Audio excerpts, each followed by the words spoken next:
آداب، میں ہوں وسعت اللہ خان، میرے ساتھ ہیں زرار کھوڑو اور شاہزیب جیلانی۔ ایران امریکہ کی بات چیت اپنی جگہ ہو رہی ہے، مگر ایران کے خلاف ممکنہ فوجی کارروائی کی تیاری بھی جاری ہے۔ ایپسٹین فائلز نے کچھ دنوں سے بین الاقوامی اشرافیہ کی وکٹیں اڑانا شروع کر دی ہیں۔ آج برطانوی شہزادہ اینڈریو کو حراست میں لے لیا گیا، اور یہ کہ ہم اپنے پاؤں پہ ماحولیاتی کلہاڑی مارنا کب بند کریں گے، اس بارے میں بھی کچھ باتیں کریں گے ہم۔ مگر پہلے واشنگٹن ڈی سی، جہاں غزہ امن بورڈ کا پہلا چوٹی اجلاس جاری ہے، اس میں اسرائیل اور یورپی یونین سمیت 47 وفود شریک ہیں۔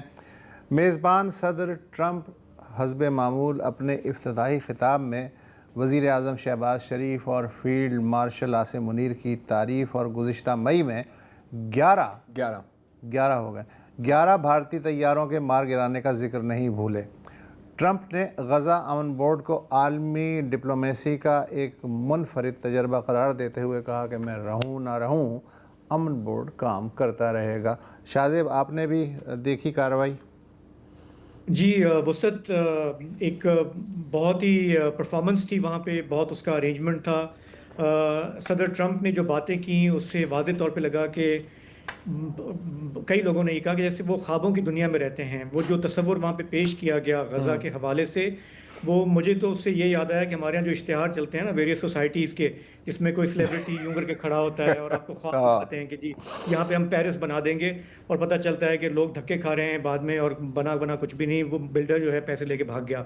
یہ جو ریویرا کا جو پورا کانسیپٹ ہے، یا ریئل اسٹیٹ کی ڈیولپمنٹ کا، ہائی رائزز کا، اسے وہاں پہ مارکیٹ کیا گیا۔ وہاں پہ جو لوگ موجود تھے اس میں جو ایک بات جو کھل کے سامنے آئی، وہ پتہ چلا کہ یہ جو اسٹیبلائزیشن فورس ہے، جو ایک بہت ہی متنازع ہے، ہمارے یہاں بھی اس پہ بہت بحث ہوتی رہی ہے، ہم نے کہا ہے واضح طور پہ کہ ہم اس کا حصہ نہیں ہوں گے۔ وہاں پہ یہ بتایا گیا کہ 5 ملک ہیں جو اپنی فوجیں دینے کے لیے تیار ہیں۔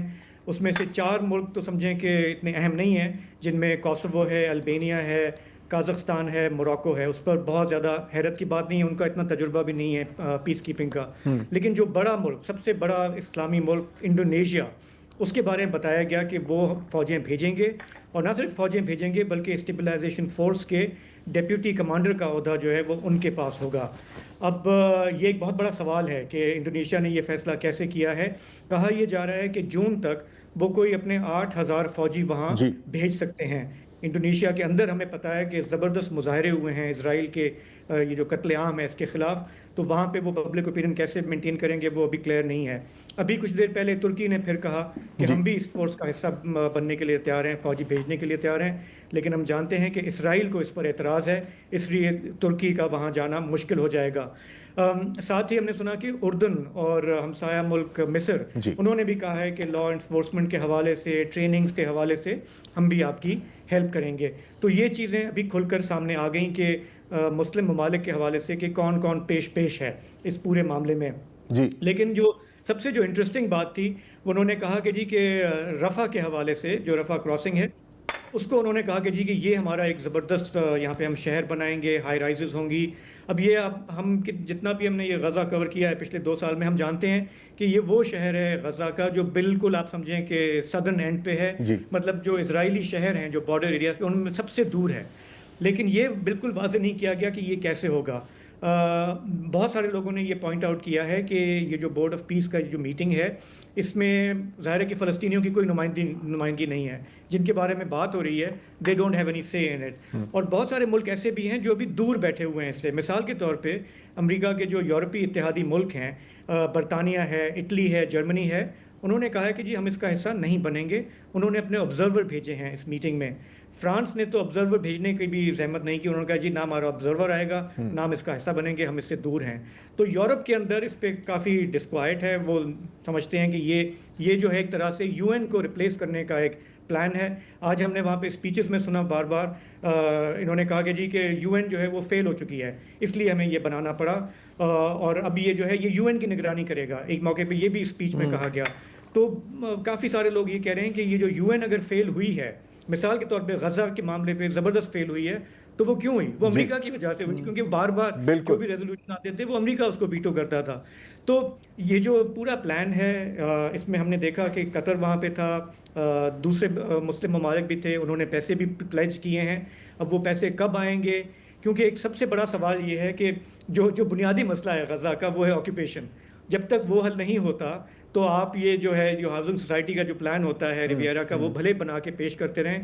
میری اپنی فیلنگ یہ تھی کہ وہاں پہ جو اسپیچز میں نے دیکھی بھی بیٹھ کے آبزرو کی یہاں سے، کافی لوگ وہاں پہ مجبوری میں بیٹھے ہوئے ہیں کیونکہ ان کو پتہ ہے کہ امریکہ سے ہم بہت زیادہ لڑ بھڑ نہیں سکتے، ٹرمپ کو اپنے ساتھ چلانا ہے. تو فی الحال ہاں میں ہاں ملاتے ہوئے آپ چلتے رہو، آگے دیکھی جائے گی کہ ہم کس طرح سے اس کو بیلنس کرتے ہیں. جی اچھا، انور اقبال ہمیں جوائن کر رہے ہیں واشنگٹن سے، لیکن اس سے پہلے کیونکہ ذکر کیا ترکی کا، اور یہ یقیناً میرے لیے ایک انٹرسٹنگ بات تھی کہ ترکی کے وزیر خارجہ فیڈان صاحب نے کہا ہے کہ جی ہم فوج وہاں پر ڈپلوائے کرنے کے لیے تیار ہیں اگر ایسی کوئی ریکویسٹ کی جائے. کیونکہ یہاں پر ہمیشہ سوال پوچھا جا رہا ہے اور ہم بھی بارہ یہ سوال پوچھتے ہیں کہ کیا پاکستانی فوج ڈپلوائے ہوگی. ابھی تک پاکستان کی حکومت نے تو اس سے انکار ہی کیا ہے، یا کم از کم اتنا کہا ہے کہ ہم حماس کو ڈسارم نہیں کریں گے.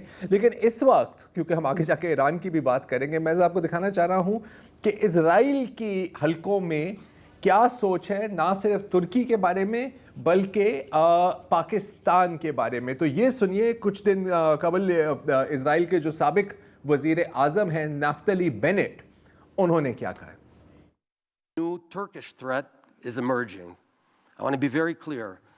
Turkey and Qatar have gained influence in Syria, are seeking influence elsewhere and everywhere throughout the region. And from here, I warn, Turkey is the new Iran.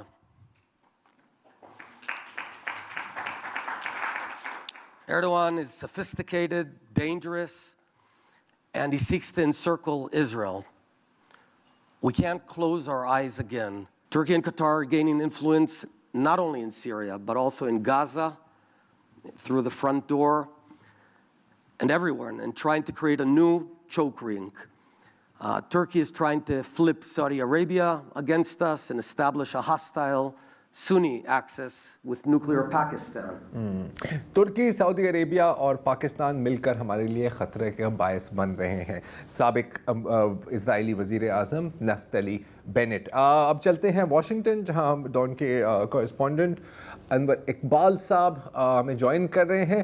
انور صاحب، ابھی کچھ دن پہلے آپ نے ایک آرٹیکل لکھا تھا ڈان میں کہ پاکستان بیلنسنگ ایکٹ، اس وقت جتنا پریشر ہے پاکستان میں ٹو پلے بال، جو بھی منصوبے ہیں ٹرمپ کے غزہ کے ساتھ جو جڑے ہوئے ہیں، کتنا آسان یا کتنا مشکل ہوگا پاکستان کے لیے اس بیلنسنگ ایکٹ کو قائم رکھنا؟ جی بہت مشکل ہوگا، بہت مشکل ہوگا، کیونکہ ٹرمپ کی طرف سے پریشر ہوگا. ظاہر ہے ہم ٹروپ ہی دے سکتے ہیں، ہم پیسے تو نہیں دے سکتے.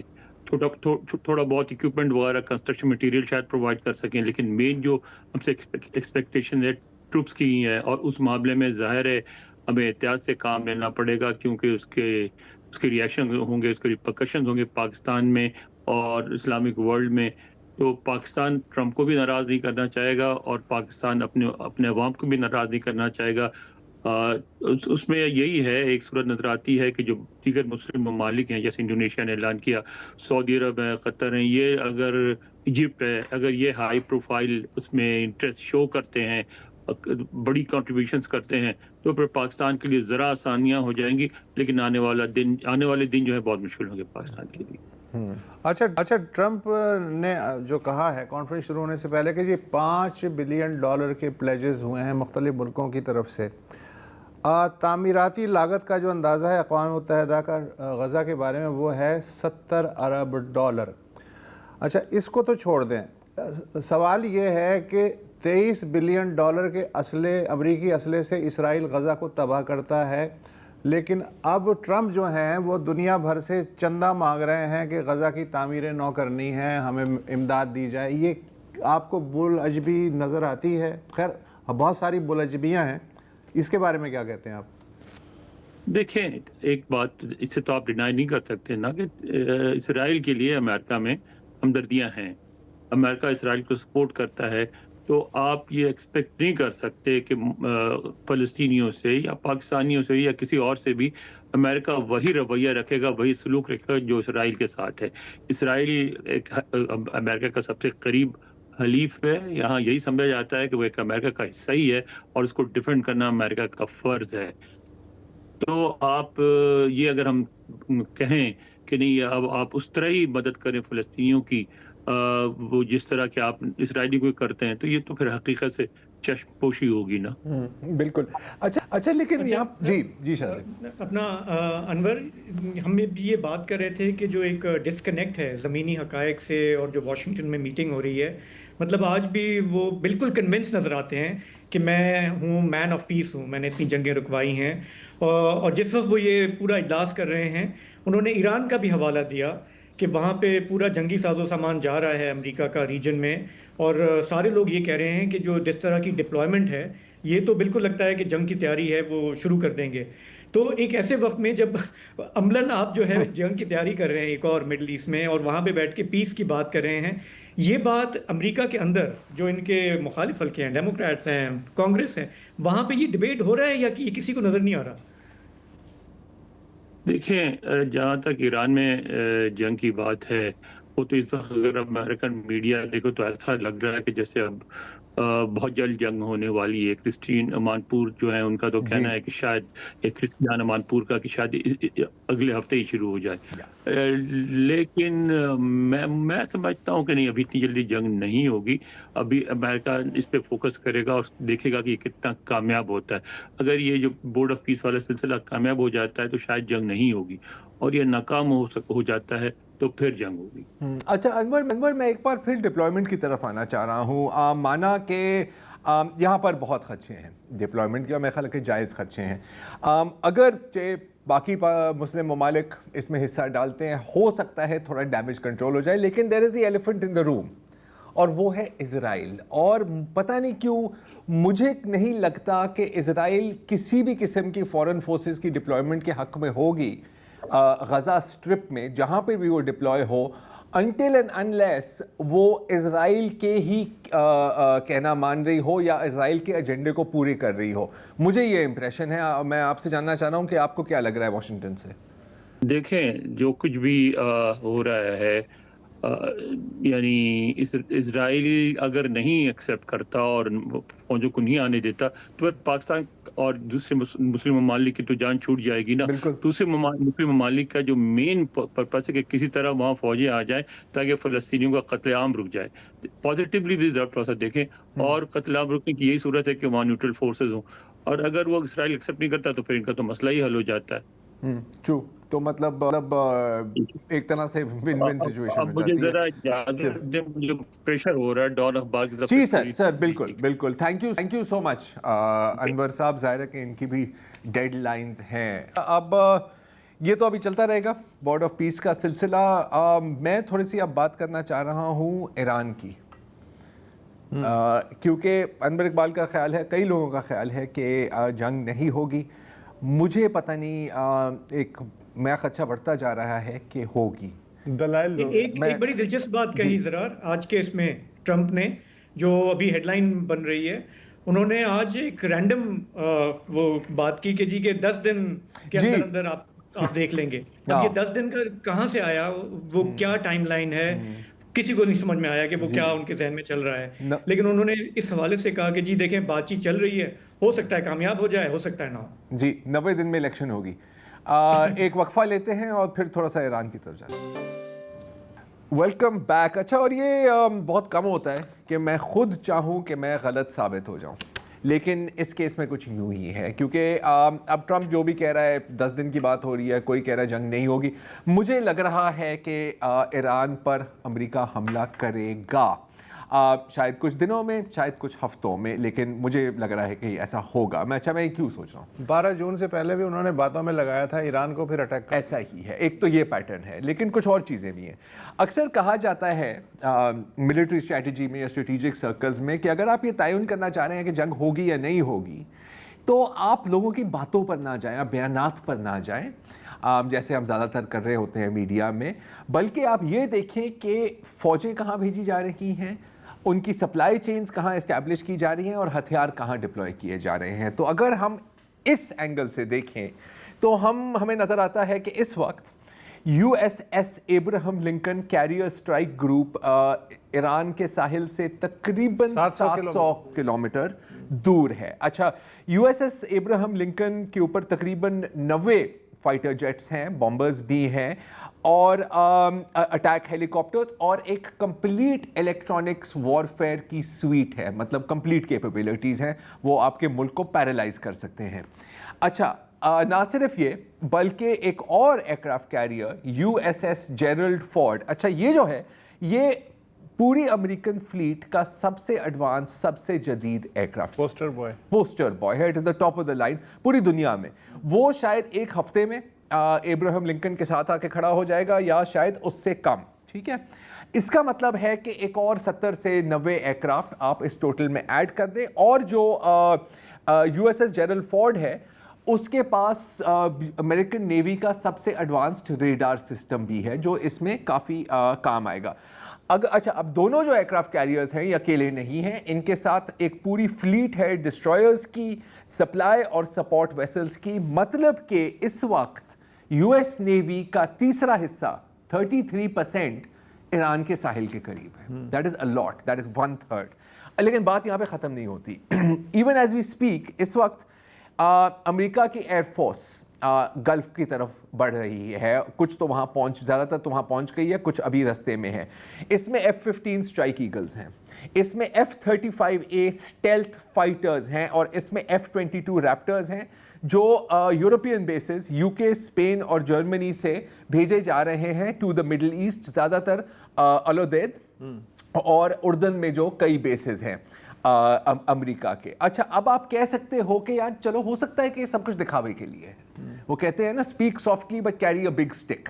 تو ہو سکتا ہے کہ یہ اسٹک ہے, یہ صرف دکھانے کے لیے, یہ ایک پریشر ٹیکٹک ہے. اور یقیناً اگر آپ تصویریں دیکھیں تو ایئرکرافٹ کیریئر بڑا خطرناک لگتا ہے, فائٹر جیٹس بھی بڑے خطرناک لگتے ہیں. لیکن ایک اور چیز ہوئی ہے جس پہ بہت کم لوگوں نے توجہ دی ہے, اور وہ یہ ہے کہ وہاں پر امریکہ نے 6 E-3 سینٹری ایئر کرافٹ بھی ڈپلوائے کیے ہیں. یہ ہیں, آپ نے اکثر دیکھے ہوں گے ایویکس ٹائپ, جس کے اوپر ایک سوسر ٹائپ ہوتی ہے. اچھا, امریکہ کے پاس کل 16 اس طرح کے پلینز ہیں جن میں سے 9 اس وقت آپریشنل ہیں. مطلب 9 میں سے 6 75% almost 60% آپ نے وہاں ڈپلوائے کر دیا. اس میں کیا بڑی بات ہے, اس کو کہا جاتا ہے eye in the sky command and control platform. اس کا مطلب ہے کہ جب یہ ہوا میں ہوتا ہے تو یہ تقریباً 600 سے زائد ٹارگٹس کو ایک وقت پہ مینیج کر سکتا ہے, ٹریک کر سکتا ہے. اس میں ڈرونز ہوں, اس میں کروز میسائلز ہوں, ایئر کرافٹ ہو, بلسٹک میسائلز ہوں. یہ آپ سمجھیں کہ ایک اڑتا ہوا سپر ریڈار ہے, اڑتا ہوا تیر ہے, اڑتا ہوا, ہاں ایک طرح سے مدر آف آل فورس ملٹیپلائرز اس کو کہا جاتا ہے. اس ڈپلائمنٹ کا مطلب ہے کہ تھنگز آر سیریس, کم از کم مجھے اور کئی ملٹری اینالسٹ کو یہی لگ رہا ہے. اچھا, اب آپ ان ساری ڈپلائمنٹس کو جوڑ لیں, جتنی بیسز پر ایئر کرافٹس ہیں وغیرہ وغیرہ, تو آپ دیکھیں گے کہ ایک چوتھا حصہ 25% کل امریکن ایئر پاور اس وقت ایران کے خلاف ڈپلائڈ ہے. ٹھیک ہے, 1/3 نیوی, 25% ایئر پاور. اچھا, یہ تو ہوا اوفینسو پوسچر. ڈیفینسو پوسچر بھی تیار ہے, کیونکہ آپ کو یاد ہوگا کہ جب اسرائیل اور ایران کے بیچ وہ 12 دن کی جنگ ہوئی تھی تو ایران نے کئی میسائل نشاور کیے تھے اسرائیل پر, اور حالانکہ بیچ میں اردن آتا ہے, بیچ میں عراق آتا ہے, بیچ میں سب آتے ہیں, آئی تھنک میجورٹی میسائلز ٹارگٹ کو ہٹ کر گئی تھی. اس کو کاؤنٹر کرنے کے لیے الودید بیس میں, اردن میں, اور ہاں اسرائیل میں یو ایس نے کئی اینٹائی میسائل تھارڈ اور پیٹریٹ سسٹمز بھی ڈپلوائے کیے ہیں. اچھا, اب جو لوگ کہتے ہیں کہ یار جنگ نہیں ہوگی, وہ ایک چیز کی طرف پوائنٹ کرتے ہیں کہ ٹھیک ہے آپ نے اپنی نیوی بھیج دی ہے, آپ کے پاس ایئر فورس ہے, لیکن گراؤنڈ ٹروپس تو آپ نے کہیں نہیں ڈپلوائے کی. اور بالکل یہ بات سچ ہے, اس وقت تقریباً جو کل تعداد ہے یو ایس فوج کی, اس کی 2 سے 3% وہاں پر تعینات ہے. لیکن یہ ایک غلط انالیسس ہے میری نظر میں, کیونکہ اس وقت امریکہ کا کوئی ارادہ نہیں ہے کہ وہ ایران کو آکیوپائی کرے جس طرح اس نے عراق کو آکیوپائی کیا تھا یا جس طرح افغانستان کو آکیوپائی کیا تھا. یہ ٹرمپ کا وے آف وار نہیں ہے. ٹرمپ چاہتا ہے کہ ایک شارٹ شارپ قسم کی وار ہو, میں بمباری کروں اور پھر میں کہوں کہ ہم جیت گئے, اور اس کے ساتھ ساتھ امریکہ کی جو ملٹری بائٹ ہے, جو دنیا میں اس کا کوئی مقابلہ نہیں ہے اس وقت, اس کو بھی شو کیس کیا جائے, ایڈورٹائز کیا جائے. تو گراؤنڈ ٹروپس کو تو میرا خیال ہے کہ یہاں پر آپ رول آؤٹ کر دیں. اس وقت میری نظر میں امریکہ کے لیے یہ بھی کافی ہے کہ میسو کوسوو سٹائل جو ایئر اسٹرائکس تھیں وہ کریں, ایران کی جو اوفینسو اور ڈسفینسو کیپبلٹیز ہیں ان کو مکمل طور پر یا تو تباہ کر دیں یا تو سپریس کر دیں, اس کے کمانڈ اینڈ کنٹرول کو تباہ کریں, اور اس کی جو قیادت ہے, فوجی عسکری قیادت اور سویلین قیادت, ان کو یا تو ایلیمنیٹ کر دیں جس کو ڈیکیپیٹیشن کہا جاتا ہے, یا تو پھر ان کو اتنا آئسولیٹ کر دیں کہ ان کا رابطہ کٹ جائے اپنی فوجوں کے ساتھ اور اپنی حکومتی اہلکاروں کے ساتھ. اس کیلکولیشن میں ابھی حال میں ہی جو کرسٹینہ امان پور کی ذکر کیا تھا نا ابھی انور اقبال نے, تو اسی شو میں انہوں نے ایک کلپ چلایا تھا جو انتہا پسند ایونجیلیکل یو ایس سینیٹر ہیں لنڈزی گریہم کا. تو اس نے کہا تھا کہ نہیں ہم وہاں پہ گھسنا نہیں چاہ رہے, لیکن ہم ایسی کنڈیشنز کریٹ کرنا چاہ رہے ہیں کہ ایرانی عوام خود ہی رجیم چینج کر دے. یہ میرا خیال ہے کہ ایک بہت بڑا سگنل ہے.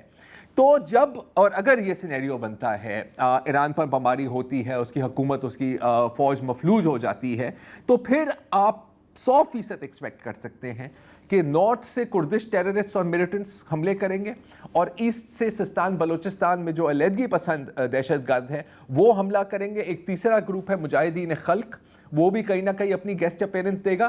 اور ہاں, پچھلی جنگ میں ہم نے یہ بھی دیکھا ہے کہ موساد کی کس قدر انفلٹریشن ہے ان ایران. تو اس سینیریو میں کیا ہوتا ہے, ایک ٹوٹا ہوا, بالکنائزڈ, ڈیفیٹڈ, بیٹن قسم کا ایران بھی میرے نظر میں 100% اسرائیل کو تو 100% سوٹ کرے گا, بالکل جیسے کہ عراق کا حال ہوا تھا, یا لیبیا کا حال ہوا تھا, یا شام کا حال ہوا تھا. ہم جانتے ہیں کہ یہ تو ان کا پرانا منصوبہ ہے, اور امریکہ کے لیے بھی میرا خیال ہے کہ یہ ایک ڈیزائربل آؤٹ کم بن سکتا ہے. اچھا, لیکن مذاکرات بھی ساتھ ساتھ چل رہے ہیں, اور ابھی حال میں ہی ٹرمپ نے کہا ہے کہ جی دیکھیں گے, آگے پیچھے باتیں چل رہی ہوتی ہیں, کبھی کہتے ہیں کہ جی بریک ڈاؤن ہونے والے ہیں, کبھی کہتے ہیں کہ نہیں کچھ چیزوں پر ہماری اگریمنٹ ہوئی ہے.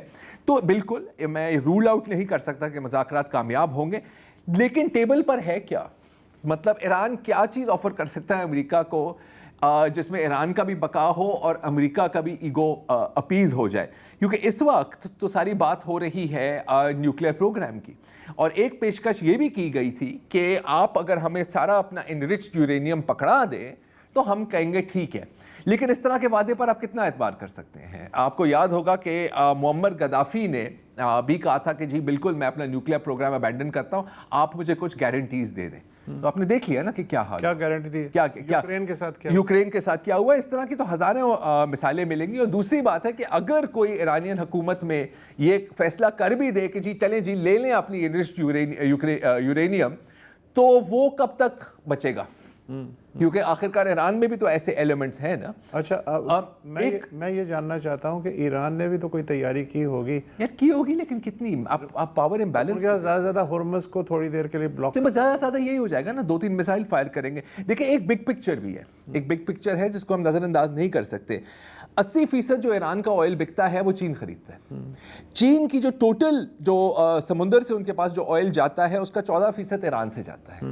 اچھا, پہلے وہ وینیزویلا سے بھی لیتے تھے, ٹھیک ہے. تو آپ دیکھ سکتے ہیں, اگر آپ اس اینگل سے دیکھیں, چائنا کنٹینمنٹ کے اینگل سے دیکھیں, تو ایک ایک کر کے اب چائنا کے پتے کاٹے جا رہے ہیں. پہلے وینیزویلا اور پھر چین اور پھر ایران. تو مطلب کہ جب آنے والے سالوں میں گھیرا تنگ کیا جائے گا تو ان لوگوں پر آپ ریلائی نہیں کر سکتے. تو دس از ان اے وے اکنامک وارفیئر. مجھے پتا ہے کہ کچھ لوگوں کا سوچ ہے کہ جی امریکہ کہہ رہا ہے کہ نہیں چلیں ہم ڈکلائن کریں, لیکن ہم مینیج کر کے ڈکلائن کریں گے, یہ چین کا حصہ ہے, یہ روس کا حصہ ہے, یہ امریکہ کا حصہ ہے. میرا خیال ہے کہ ایسا بالکل کچھ نہیں ہے. امریکہ وانٹس ٹو اسٹے نمبر 1, اور اگر اس کوشش میں ان کو ایران کو تباہ کرنا پڑا تو ان کے لیے یہ کوئی بڑی بات نہیں ہوگی. Again I hope I am wrong, but I don't think I am. ایک وقفہ پہ پروگرام کے اس حصے میں بات کرتے ہیں جیفری ایپسٹین کی, جن کا چرچا چل رہا ہے. ان کے جو بھی اعمال تھے امریکہ میں جنسی جرائم کے حوالے سے, ان کی کنوکشن ہوئی، پھر کہا گیا کہ انہوں نے جیل میں خودکشی کر لی. لیکن ابھی جو یہ لاکھوں فائلز پبلک ہوئی ہیں اس کے بعد سے دنیا بھر میں آپ سمجھیں کہ اس اسکینڈل کی وجہ سے جو زلزلہ ہے اس کے ٹریمرز فیل کیے جا رہے ہیں. امریکہ کے اندر صدر ٹرمپ کا نام آیا، ان کے وزیر تجارت کا نام آیا، سابق ڈیموکریٹک صدر بل کلنٹن کا نام آیا، اور بھی شخصیات کا آیا. لیکن ابھی تک لگتا ہے کہ امریکہ کے اندر ان شخصیات کی، طاقتور شخصیات کو وہ خطرہ نہیں ہے جو ہمیں یورپ میں دیکھنے میں آ رہا ہے. یورپ کی اگر ہم بات کریں تو برطانیہ میں آج ہی خبر آ گئی کہ سابق پرنس اینڈریو، جن کا پورا نام ہے اینڈریو ماؤنٹ بیٹن ونسر، ان کو گرفتار کر لیا گیا ہے. ان پر شبہ ہے کہ جب وہ پبلک آفس میں تھے تو ان کا جو کانڈکٹ تھا وہ اس عہدے کے شایان شان نہیں تھا.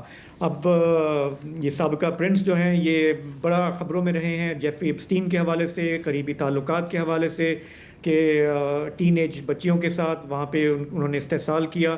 وہ اس سے انکار کرتے رہے ہیں. ماضی میں رائل فیملی نے، برٹش رائل فیملی نے انہیں اپنے عہدوں سے الگ کیا، لیکن اب ان کی گرفتاری سامنے آ گئی ہے جس سے لگتا ہے کہ ایویڈنس کافی ان کے پاس آ گیا ہے، اور جو وکٹمز ہیں یا سروائیورز ہیں جیفری ایپسٹین کے، ان کی تشفی کے لیے، ان کو انصاف دینے کے لیے یہ کارروائیاں ہو رہی ہیں.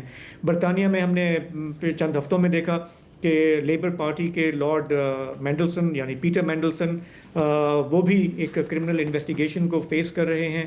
انہیں تعینات کیا گیا تھا امریکہ میں سفیر، واپس بلا لیا گیا جب یہ سارا اسکینڈل سامنے آیا، الزامات سامنے آئے، اور پھر انہوں نے ہاؤس آف لارڈ سے بھی استعفیٰ دے دیا. اس پورے اسکینڈل کی وجہ سے برطانوی وزیر اعظم کیئر سٹارمر کو بھی کافی تنقید کا سامنا ہے. پچھلے چند ہفتوں میں لگ رہا تھا کہ شاید ان کا زوال شروع ہو گیا ہے. فی الحال انہوں نے اس کو جھیل لیا ہے، لیکن پریشر ان پہ اسی طرح بڑھتا جا رہا ہے. اگر ہم باقی ملکوں کی بات کریں تو ہمیں نظر آتا ہے کہ فرانس کے اندر بھی ان کے ایک سابق وزیر ہیں پیٹر لینگ، جن کو اپنے آج کلچرل عہدے سے استعفیٰ دینا پڑا حالیہ چند دنوں میں، کیونکہ ان کا بھی نام جیفری ایپسٹین کے حوالے سے سامنے آیا تھا. اگر ہم ناروے کی بات کریں تو وہاں پہ سابق وزیر اعظم کو استعفیٰ دینا پڑا، کیونکہ جیفری ایپسٹین کے حوالے سے ان کے بھی کافی تفصیلات سامنے آئیں، اور ان پہ بھی ایک کرمنل انویسٹیگیشن چل رہی ہے. اسی طرح پہلے ہم جانتے ہیں کہ جو نارویجین کراؤن پرنسس ہیں، ان کے بھی تانے بانے جیفری ایپسٹین اور وہاں پہ جو پارٹیاں ہوتی تھیں اس میں سامنے آئے، جس پہ ان کو اپولوجائز کرنا پڑا ہے. تو یورپ کے اندر تو ہم دیکھ رہے ہیں کہ کچھ یہ ریاکشن ہے. ساتھ ہی اگر ہم اپنے خطے میں آئیں تو ہمیں پتہ ہے زرار کہ ڈی پی ورلڈ یعنی کہ یو اے ای کا جو سب سے بڑا جو بندرگاہ کی کمپنی ہے، اس کے سربراہ کو بھی استعفیٰ دینا پڑا. بالکل. اچھا، اس سے پہلے میں بس ایک چیز بتانا چاہ رہا ہوں کہ یہ سابق شہزادے کے ساتھ جو سین ہوا ہے، ان کو گرفتار کیا گیا ہے مس یوز آف اتھارٹی، مطلب اپنی پوزیشن کا غلط استعمال پہ، ناٹ فار سیکس کرائمس اس وقت. تو مجھے لگ رہا ہے کہ یہ وہ کور اریسٹ ہے. اصل مسئلہ وہ ہے، اس میں گرفتار کر دیا، ہو سکتا ہے آگے بری کر دیں گے تاکہ معاملہ حل ہو جائے. جہاں تک یو ایس کی بات ہے، کچھ فال آؤٹ ہے شاہزیب، کچھ ریپبلکن کانگریس مین اور سینیٹرز بھی باغی ہوئے ہیں، اور اس سے میرا شک بڑھتا جا رہا ہے کہ کہیں ڈسٹریکٹ کرنے کے لیے وہ ایران پر حملہ نہ کر دیں. کیونکہ آپ کو یاد ہوگا کہ جب بل کلنٹن صاحب مونیکا لیونسکی کے ساتھ پکڑے گئے تھے تو ان کا پہلا کام تھا ٹیسٹیمنی کے 3 دن بعد کہ افغانستان اور سوڈان پر اس نے کروز میسائل گرائے تھے. تو ایک پرانی امریکن صدروں کی یہ ایک روایت ہے. اچھا، اب جہاں تک ایپسٹین کی بات ہے تو بظاہر اس کے 3 شوق تھے: پاور، پیسے اور پیڈوفیلیا. ہر ایک بندے کو جانتا تھا، پراپر پاور بروکر تھا یہ انسان، اور ہر ایک چیز کے بارے میں جانتا تھا. اچھا، اگر آپ فائلز کو ایگزامن کریں تو آپ کو پتہ لگے گا کہ ان کے جو بیسٹ فرینڈ وہ تھے سلطان احمد بن سلیم، ڈی پی ورلڈ کے سابق سی ای او کیونکہ جیسے آپ نے بتایا ہے پچھلے ہفتے ان کو اپنے عہدے چھوڑنے پر مجبور کیا گیا. اچھا، سلیم جو ہے صاحب جو ہیں وہ یو اے ای کے موسٹ پاورفل بزنس فگرز میں ان کا شمار ہوتا ہے. دبئی میں پیدا ہوئے تھے، فیملی کے بہت اثر و رسوخ ہے، اور بلکہ ان کے جو والد صاحب تھے وہ المخدوم فیملی کے خصوصی مشیر بھی رہے ہیں. اچھا، ڈی پی ورلڈ ایک گلوبل لاجسٹک جائنٹ ہے. تقریباً 10% جو ٹوٹل گلوبل کنٹینر ٹریڈ ہے وہ ڈی پی ورلڈ کے ہاتھوں میں ہے. مطلب کہ ہر سال 7 کروڑ کنٹینر، اور تقریباً 40 ممالک میں ان کے آپریشنز جاری ہیں. So again huge and very powerful. Slime صاحب کا نام تقریباً 4700 بار آتا ہے. جی 4700 بار آتا ہے ایپسٹین فائلز میں, تصویریں بھی ہیں, سو آن اینڈ سو فورتھ. 1 دہائی سے ان کی کمیونیکیشن چل رہی تھی. ایپسٹین کو 2008 میں سزا ملی, ان کو جیل بھی بھیجا گیا کچھ ماہ کے لیے.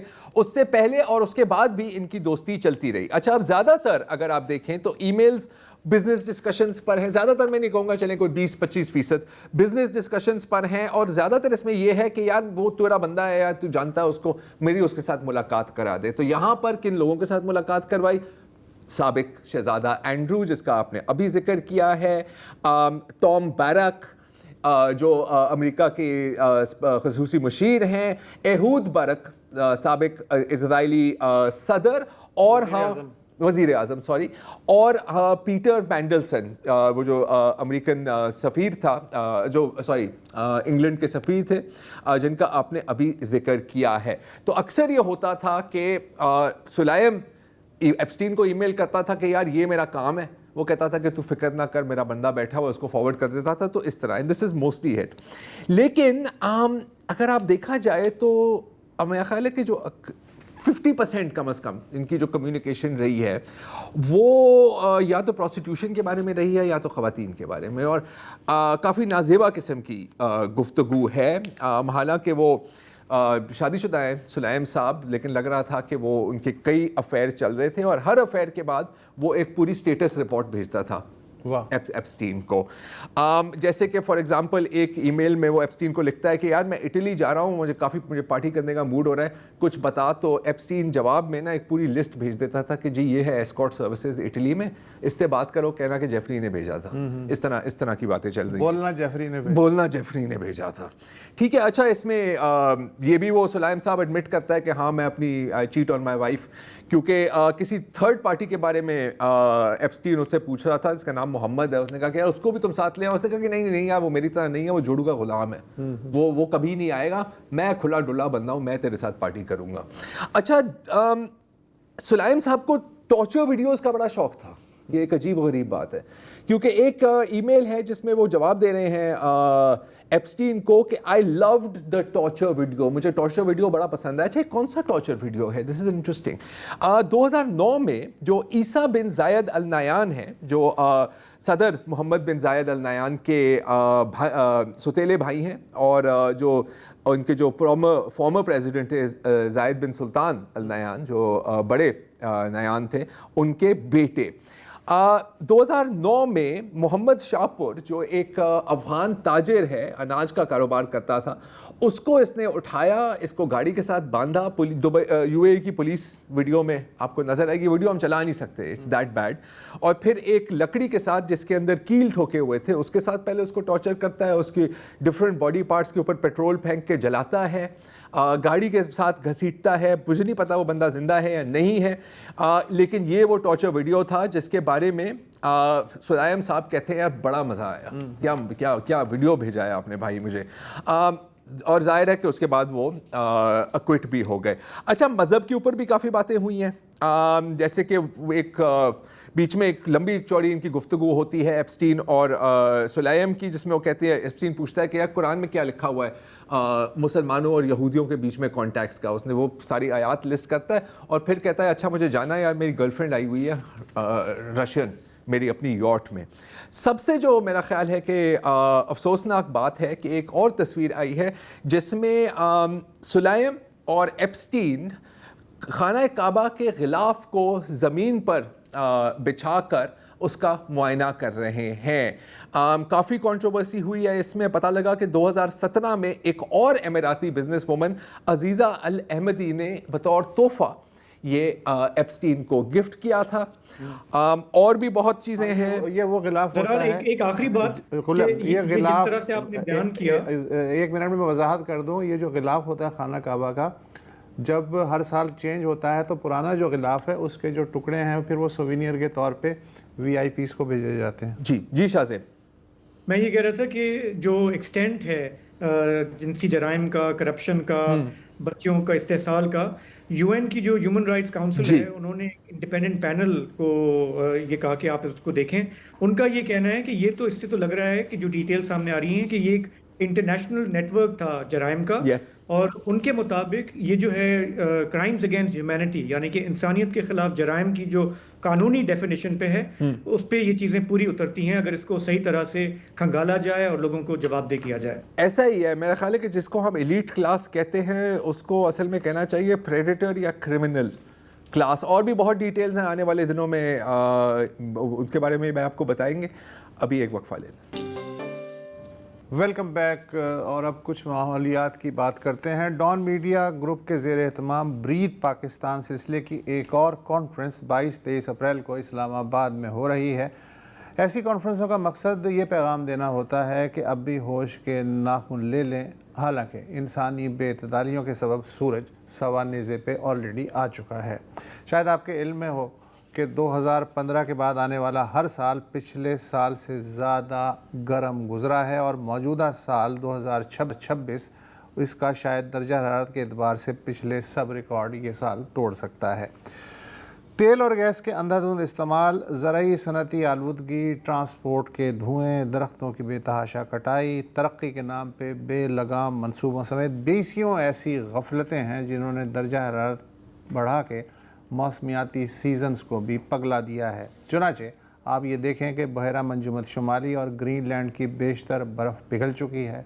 قطب جنوبی میں پہلی بار درجہ حرارت 20 سینٹی گریڈ سے اوپر ریکارڈ کیا گیا ہے. یعنی ذرا تصور کریں کہ انٹارکٹیکا میں کراچی کی سردی کے برابر سردی، معلوم نہیں بیچارے پینگوئنز کا کیا حشر ہوگا. ہمارے ہاں شمالی پاکستان کے ہمالیائی گلیشیئرز تیزی سے پگھل رہے ہیں اور نتیجہ ہر سال پہلے سے زیادہ شدید سیلابوں کی شکل میں نکل رہا ہے. ذرا سوچئے کہ جب گلیشیئرز پوری طرح پگھل جائیں گے تو دریاؤں میں بس ریت اڑے گی اور انسانی آبادی بڑے پیمانے پہ نقل مکانی کرے گی. اور یہ کام ابھی سے دنیا کے مختلف علاقوں میں شروع ہو چکا ہے. مگر ہم انسان تب تک قیامت کو قیامت نہیں سمجھتے جب تک وہ ہمیں گردن کی بجائے بالوں سے دبوچ کے غوطے نہ دینے شروع کر دے. ہم دھڑا دھڑ درخت کاٹ رہے ہیں. صنعتی اور ٹرانسپورٹ کا دھواں ہمارے لیے ایک معمول بن چکا ہے.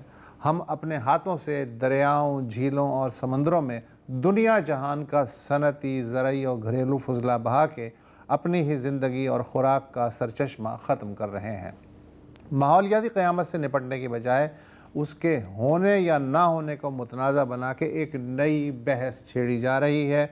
دنیا میں سب سے زیادہ آلودگی کا سبب بننے والے ملک امریکہ میں اس وقت ایک ایسا صدر اقتدار میں ہے جو ماحولیاتی بربادی کو محض ایک گھڑی ہوئی کہانی سمجھتا ہے اور آئل اینڈ گیس لابی کا ہیرو ہے.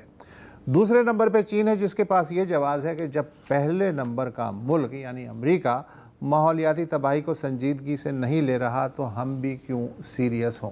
اور جہاں تک ہم جیسی حکومتوں کا تعلق ہے تو سر پہ آئی قیامت ٹالنے کی بجائے یہ انتظار کر رہی ہیں کہ جو نام نہاد ترقی یافتہ دنیا آلودگی پھیلانے کی سب سے زیادہ ذمہ دار ہے وہی اس سے نمٹ لے. ہمارے پاس کھانے کے پیسے بھی نہیں ہیں تو ماحولیات کا کیا کریں. یہ ممالک اور ادارے موسمیاتی تبدیلی سے سال بہ سال ہمارے نقصان کے ازالے کے لیے کچھ رقم ڈھیلی کریں تب ہم کچھ جا کے ہاتھ پیر ہلائیں گے. حالانکہ ہم اور کچھ نہیں تو کم از کم یہ تو کر ہی سکتے ہیں کہ پلاسٹک کا روزمرہ استعمال کم کر دیں. جنگلات بڑھا نہیں سکتے تو کم از کم انہیں اور کم تو نہ کریں. جھیلوں، دریاؤں اور پانی کے ذخائر کو صاف نہیں رکھ سکتے مگر یہ تو کر سکتے ہیں کہ ان میں مزید گند نہ ڈالیں. بچوں کو تعلیمی نصاب کے ذریعے ماحولیاتی شعور تو دے ہی سکتے ہیں. اگلی نسل کو اچھا شہری تو تھوڑا بہت بنا ہی سکتے ہیں.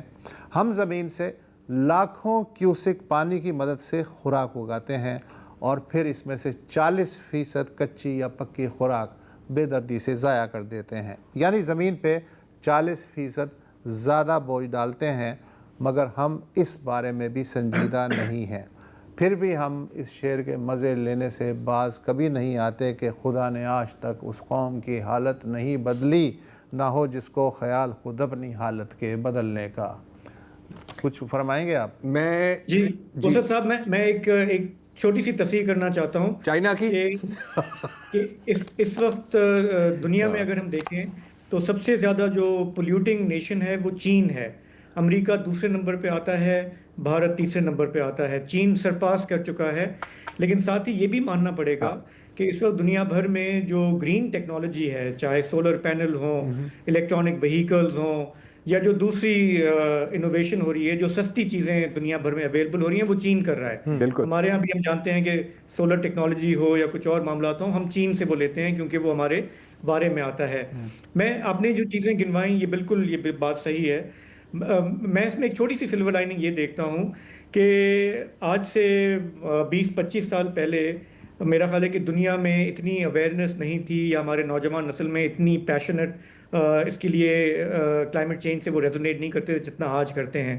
تو جس طرح ہم ماحول تباہ کرنے کے لیے بالکل ہم تیار کھڑے ہیں، ہم بڑے بڑے ملک انڈسٹریز، میں تھوڑا یہ امید رکھتا ہوں کہ اس کا حل بھی ہم ڈھونڈ سکتے ہیں. بہت ساری مثالیں ہیں جہاں پہ ٹیکنالوجی کے ذریعے، بہتر گورننس کے ذریعے، بہتر فیصلوں کے ذریعے آپ نے جو تباہی کی ہے اس کو آپ ٹھیک بھی کر سکتے ہیں. صحیح ہے. لیکن اس میں اگر میں آپ کی سلور لائننگ میں اگر ایک ڈارک لائننگ نکالوں تو یہ بھی ہے کہ ٹیکنالوجی کی آپ نے بات کی، تو جو اے آئی کے ڈیٹا سینٹرز ہیں، جتنا پانی وہ استعمال کر رہے ہیں، جتنی وہ بجلی وہ استعمال کر رہے ہیں، تو میرا نہیں خیال کہ ہم کلائمیٹ چینج پر اس وقت تک واقعی قابو کر سکیں گے انلیس کہ آپ کوئی فیوژن پاور ٹیکنالوجی نکالیں جو پوری دنیا میں آپ پھیلا سکیں تاکہ فاسل فیول سے آپ کا چھٹکارا ہو. نہیں تو لاکھوں لوگ احتجاج کر رہے ہوں گے، ایک ٹرمپ ہوگا وہ کہے گا کہ نہیں ہونا ہے. میں آپ دونوں سے التجا کروں گا کہ 20-22 اپریل کو اسلام آباد جائیں بریت پاکستان کانفرنس میں، اور اپنے یہ وچار وہاں رکھے جا کے. ٹھیک ہے سر، ڈن ہے. فی الحال ہمیں اجازت دیجیے. خدا حافظ.